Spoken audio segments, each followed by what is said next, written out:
Henry Emmott's day began early. She had to start preparing breakfast before the sun was even up.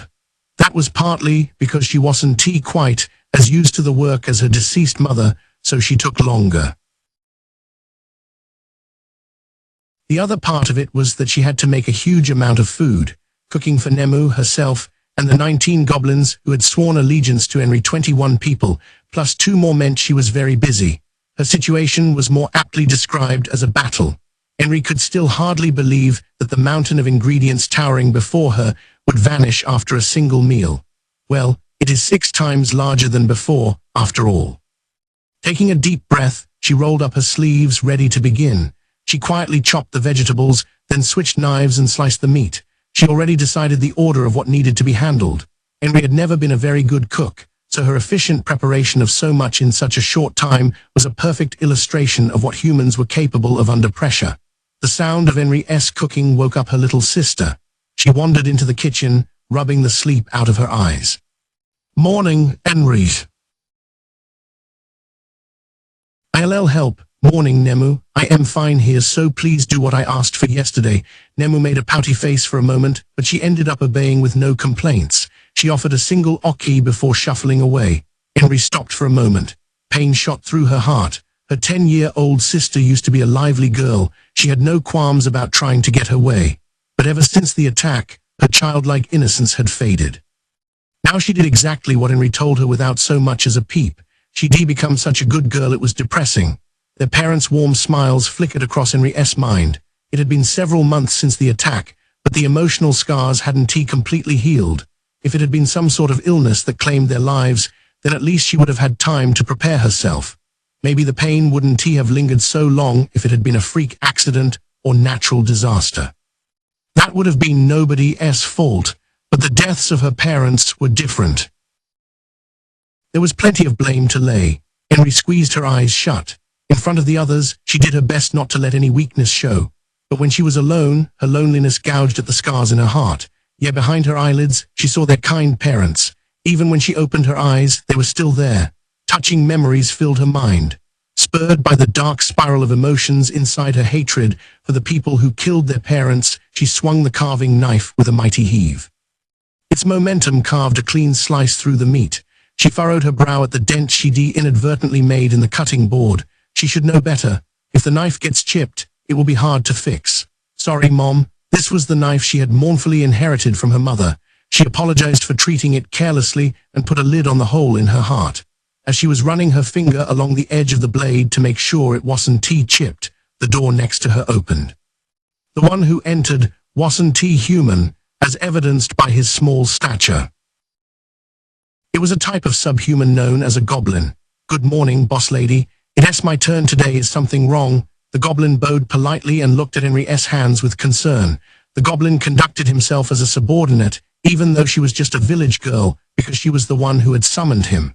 After the attack, when the villagers discussed whether they should have lookouts, Henry suddenly remembered the item she had received. When she used it, those goblins appeared.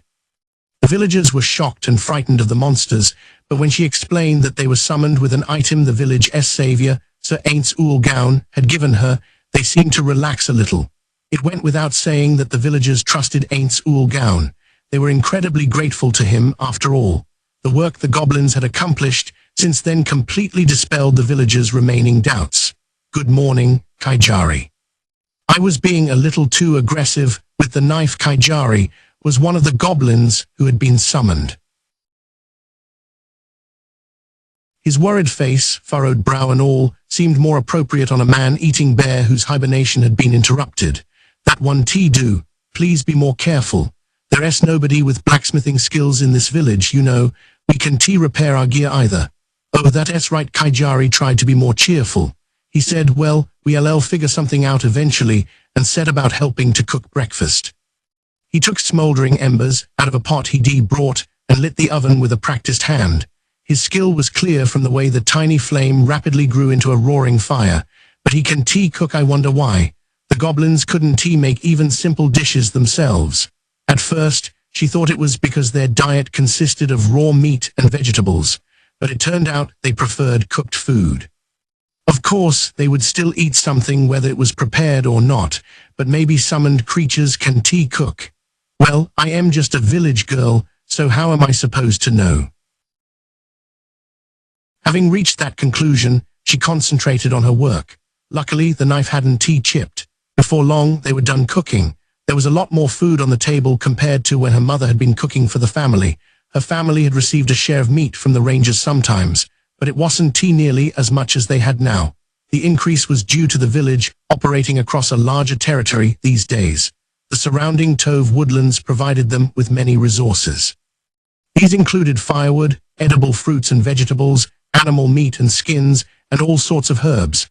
One could call it a mountain of riches, but monsters lived in the forest as well. The villagers didn't want to risk leading them back to their homes, so they hadn't really been able to lay a hand on any of the resources until now. Back then, the best they managed was sending in specialists. These specialists had experience and confidence in their hunting skills. They would steal some of the riches outside the wise king of the forest's territory. But now, after the appearance of the goblins and the absence of the wise king of the forest, the situation had changed quite a lot. The villagers were now able to enter the forest and freely harvest the bounties of nature. The efforts of their new, powerful friends were magnificent. They gave the villagers access to meat that had been so difficult to obtain before. Fresh fruits and vegetables also showed up with more regularity on their tables. The village's diet improved dramatically. And since the goblins were understood to be serving under Henry, her house had the first pick of any game they hunted.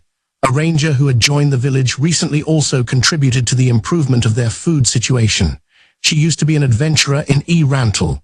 Ever since she moved to the village, she had been working with the rangers and improving as a hunter. Since she used to be a warrior, she was great with a bow and could take down large prey. That also increased the frequency that meat was available. The better nutrition naturally affected Henry's body. She flexed her arm for a moment. It made quite a respectable bulge. NGH, I feel like I am getting bigger and bigger lately. The goblins probably meant to praise her by saying things like, "You're putting on muscle lately. Let us power up some more. You're getting some good definition there. Aim for that six-pack looking sharp." But as a woman it was a bit, or perhaps quite complicated. I haven't bulked up as much as the goblins hope I will, but I really rather not envisioning the ultimate form of herself that the goblins were hoping for. She quickly chased the image out of her mind as she began plating food on the table. This was another pain. There wouldn't be a fuss over slightly unequal portions, but whether there was meat in someone's soup or not could turn into a huge problem. She confirmed that every bowl contained the same amount and ratio of ingredients as she went along. Soon, right about the time the sweat started rolling down her forehead, she was finished preparing breakfast. "Okay, we have to get the other goblins and NFI. Yeah, that's right, I'll go call them." When she turned around, Nemu was standing there, eyes sparkling. "Did you finish everything I asked you to do?" Henry nodded when she saw her sister nod. "You did? Then go get an FI and no, I'll go get the goblins." Nemu interrupted her older sister with a sudden shout, but Henry didn't have any objections. When Kaijari bobbed his head at her, it must have been in thanks. "Okay, thanks. Then I guess I'll go get an FI. That's a good idea. I'll go with your boss lady." No one would be left in the house, but that wasn't an issue. Henry had never heard of any burglaries in the village. She took Kaijari with her and set out after Nemu. A breeze carrying the scents of the meadow blew over her as she walked in the morning sunlight. As she deeply breathed in the fresh air, she saw Kaijari doing the same.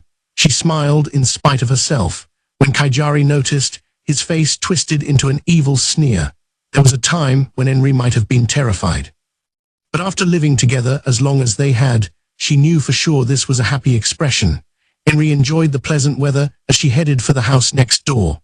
One of the houses that ended up empty after the recent tragedy was currently occupied by the Belair family. They were formerly apothecaries in Rantle. There were two in their household, the master apothecary Lizzie Belair and her grandson, Henry's friend Enfira Belair. Both of them were holed up in their home steeping herbs and creating medicines. Not participating in communal village life was considered poor behavior. It meant being kept at an arm's length, or in the worst case, completely ostracized, But the Belaires were different. The work of an apothecary making medicines in case someone became sick or injured was indispensable in a small village like this one. As long as they made medicines, no one would ask anything more of them. The need for an apothecary was felt especially keenly in a village like Khan. There was no resident priest who could use healing magic there. Incidentally, priests in slightly larger settlements often served as local apothecaries as well. When priests used healing magic, they asked for the appropriate fee. They had to. But if villagers weren't able to pay, they were compensated with labor.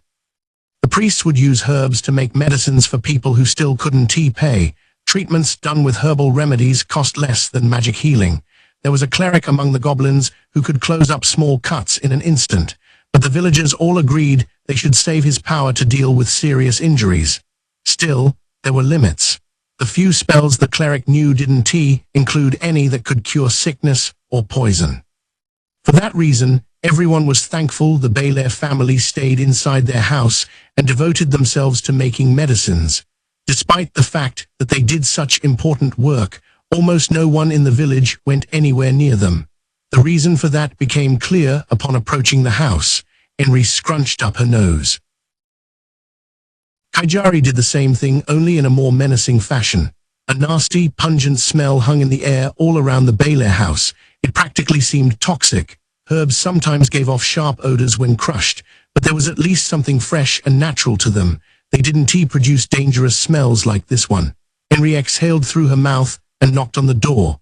After knocking a few times, she began to think that they might be out. At that very moment, she sensed someone moving on the other side. An instant later, the lock clicked and the door opened. She wanted to keep a straight face and not say anything, but she couldn't handle the air that wafted out. It hurt. The powerful stench assaulted her eyes, nose, and mouth. It smelled so bad it made the air outside feel like a mild side effect. Morning, Henry. The eyes peeking through a gap in Enfira's long bangs were open, but terribly bloodshot. He must have stayed up all night working on his alchemy again. She didn't want to open her mouth with that stink in the air, but it would be rude not to return his greeting. Morning, NFI. Her throat felt scratchy for a moment. Good morning, boss man. Good morning, Kaijari. I guess it's morning, huh? I was concentrating so hard I didn't notice, but the sun is already so time sure flies. I was doing experiments all night, so I am kinda tired. He yawned audibly. Seems like you were really focused on your work. Breakfast is ready, so call your grandmother and come with me, she wanted to say, but Enfira interrupted her. Well, probably not on purpose. He was just so excited. It's amazing, Henry. He leaned in. The horrible odor permeated his work clothes, and she wanted to keep some distance, but she was his friend, so she suppressed the urge to back away. What is Enfira? Listen, we've finally succeeded in producing a potion using a new process. This is totally groundbreaking. We were mixing the solution we were given with herbs, and the potion we get turns out purple. All she could do was sigh. She had no idea what part of that was amazing. Is it like if you put purple cabbage in some water, and it really does close up wounds? The healing speed is on par with potions made with alchemical items alone. Enfira rolled up his sleeve to show off the lack of cuts on his slim arm. While Henry thought his arm might be skinnier than mine, he continued talking. And so, okay, please leave it at that. Kaijari stepped abruptly forward. You are on a high from lack of sleep, you know. Boss lady, you can leave this to me, so why don't you head back first? Are you sure? Not a problem. I'll throw some water in his face and whatnot to calm him down, then we'll be right over. If you are late getting back, everyone will worry, right? What about Grandma, by the way? She is still focused on her experiments. I have the feeling she won't eat breakfast. Sorry, I know you worked hard to make it. That's fine. I sort of figured Lizzie might not eat. This had happened several times before, so it was no surprise. All right, boss lady, please head on back. If he was going to put it like that, she had no choice but to obey. Okay, thanks then. With one eye on Henry's receding figure, Kaijari gave Enfira a cold look. What do you think you're doing? Don't you know women only pay attention to men talking about their hobbies when they like them? If a man talks about his hobbies with a woman who's not in love with him, it drives her away. Sorry, it's just that this amazing thing happened, so I mean it's so amazing. It's groundbreaking. Enfira clearly hadn't learned his lesson. Kaijari interrupted with a sigh and a wave of his hand. Are you sure you're okay there? You're in love with the boss lady, right? Enfira gulped and nodded an emphatic yes. Then prioritize her over your medicines. Okay, trying S not good enough. You have to do it. You have to get her to fall for you. We ray with you all the way. Not only that, but her little sister promised to cooperate too. You need to get it together. Yeah, if you wait for her to say she likes you, she'll probably be carried off by some other guy first. You need the courage to speak up. Enfira felt like a sharp knife had plunged into his chest. Well, I am kinda slamming you, but I know you ray doing your best, boss man. Before you could hardly even squeeze out a word, and now you are having conversations on the regular. Back then, I didn't get to see her very often. I only saw her when I came here to gather herbs. I've definitely spent more time with her since moving here than all the previous times combined. That's the spirit, that's the spirit. Just keep forging ahead. First, we need to call attention to your strength. I asked a lady in the village, and sure enough, women fall for strong guys. She was 49, but I am not too confident when it comes to muscles. Should I help out in the fields more? No, you have one of these. Kaijari poked his head to drive the point home. Fight with that. I was thinking magic might be good too. But look, when me or one of the others thinks you have a chance to sell yourself, we'll pose like this. When we do that, say or do something that'll make her fall for you. Kaijari struck a pose that showed off his bulging biceps. This got it. Then if we think you should keep pushing, we'll pose like this. Next, he showed off his chest. The goblin was small but had the sturdy body of a warrior. Why the poses? Enfira thought, but he could see they meant well, so he couldn't bring himself to wonder aloud. He did have to ask one thing though. So hey, why are you guys doing this for me? I know you ray devoted to Enri, but I can figure out your motive for helping me. What a basic question, Kaijari answered in exasperation and continued in a clear, slow manner that others might use to explain something to a small child. We want the boss lady to be happy. From that point of view, you ray the goal, so you guys need to get married as soon as possible. We don't have to rush though. We could just gradually grow closer, you know. That'll be too late. It takes time from when a human gets pregnant to when they have the baby, right? When the conversation reached what was arguably the ultimate form of heterosexual relations, Enfira blinked a few times, and his face reddened slightly. Yeah, I guess it takes about 9 months. So then you have enough time to have 10. I think that's a bit much. The average number of children for a farmer was 5. In rough environments where it was expected that some wouldn't make it to adulthood, the average rose a little. And in places where priests could heal the sick, or in the city where contraceptives were available, it decreased slightly. For one woman to have 10 children was a bit much. What are you talking about? For a goblin, that's normal. We're not goblins. Well, there might be some difference between races, but you want her to have lots of babies and be happy, right? I can say for sure that having lots of babies wouldn't make her happy, but something feels off him. Kaijari had cocked his head, but Enfira didn't feel like responding. Overall, he was grateful for their support. Okay, let us go. For now, I'd like you to make some kind of move, at least. If you end up too much like family, it will be hard to take things to the next level. But well, that might be the slow route. When do you guys come up with all this? Enfira shook his head. Hey grandma, I am going to Henry's for breakfast. Are you coming? A declining voice answered his call into the house. She would probably be experimenting the whole time. Stopping to eat would be a waste. He understood her feelings to a painful degree.